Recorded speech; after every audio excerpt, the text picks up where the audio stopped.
The Yes campaign is getting very nervous and very desperate. Support for Labor's kind of Aboriginal-only parliament falling like a stone.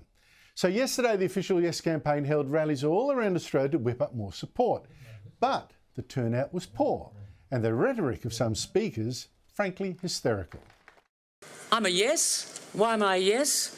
Why am I supporting the Yes campaign so passionately? I'm scared that WA is going to vote no. But anyway, and what about our international reputation? If we do say no, we'll be a racist, uncaring country? I can't bear it. I can't go to New Zealand anymore because she's left. We'll be a racist and uncaring country, unable to go and see New Zealand? I mean, seriously?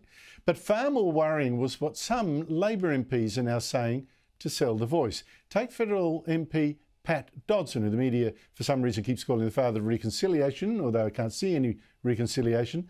Dodson gave an interview on Saturday claiming if we said no to this voice, our standing in the world stage would be undermined. So apparently if we don't agree to Labor's racist plan for a kind of Aboriginal-only parliament, the rest of the world is going to think we're bad, which strikes me as absolutely crazy because almost no other countries are mad enough to have a constitution that also divides people by race. Why would they be attacking us for being the same as them? But Dodson went even further. He was asked if Australia could keep criticising China over its treatment of Uyghurs and Tibetans if we voted against this voice. He said no. We'd have no integrity, he said. Absolutely no integrity. And this morning, Labor Minister Anne Aly made the same outrageous claim. Patrick Dodson spoke over the weekend in his first interview since he's been unwell, and he said that we cannot be able to lecture the world, even China, about human rights if we don't deliver a yes vote. Do you think that's true? I think that's been the case for a long time. When we have our First Nations people are the most incarcerated people in the world. They're the most incarcerated people in the world.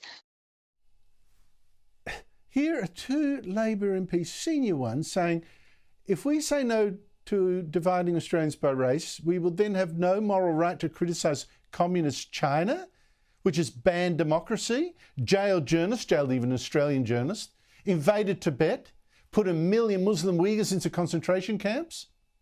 Here is one Labor minister also saying Australia jailing so many Aborigines, mainly men, for breaking the law, for actually breaking the law, often for beating their wives, is morally the same as China putting those 1 million Muslims in concentration camps to destroy Uyghur culture. Joining me is the panel, Steve Conroy, former Labor Senator and Cabinet Minister, Liberal Senator Holly Hughes. Holly, I mean, this, if we say no to the voice, we can't criticise China. Seriously?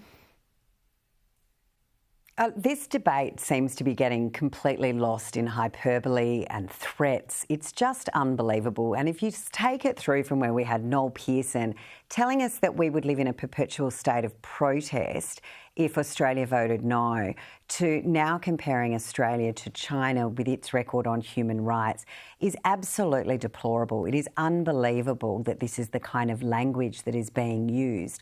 But for anyone who does support the Yes campaign and wonders why it is floundering and why it is failing so poorly and going so absolutely terribly among the Australian people, is because they don't like to be called racists. They don't like to be called human rights abusers because they are not. And that is exactly the language that these absolutely hysterical claims around if you don't vote for yes, somehow we'll lose our position on the world stage, that we won't be able to stand up to China.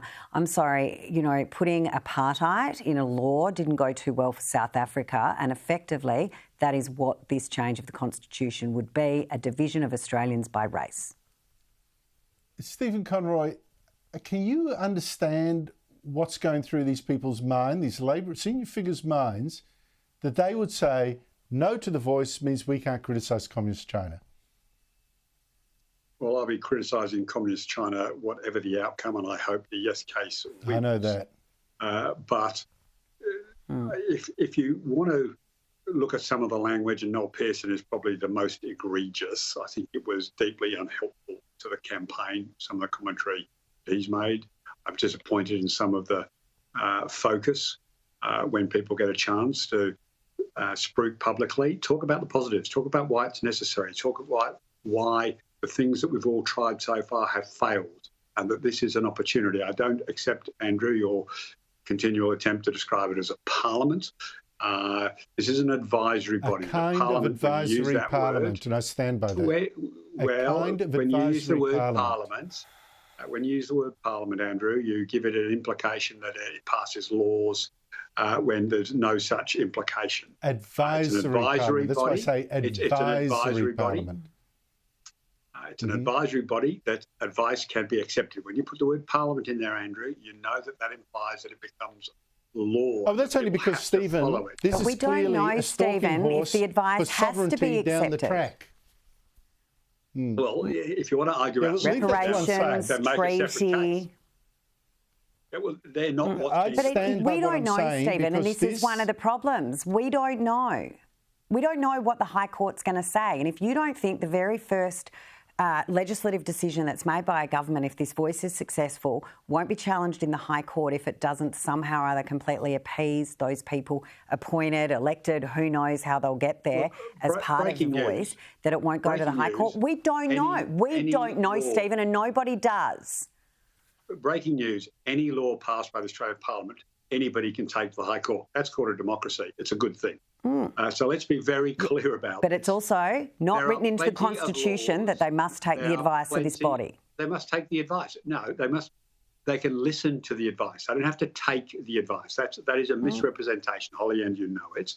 No, I've been in Cabinet. Well, no, Greg Craven didn't seem to think so. Look, I've been in Cabinet. We passed a law, or attempted to pass a law, to do with refugees and Malaysia. And the High Court ruled on a challenge supported by the Liberal Party that it was unconstitutional because we didn't guarantee that they could get education and health and a variety of other government services in Thailand. None of them were available in Nauru or Manus Island. Let me be very, very clear about that. So all laws can be challenged. The sort of administrative process of listening to advice is very normal.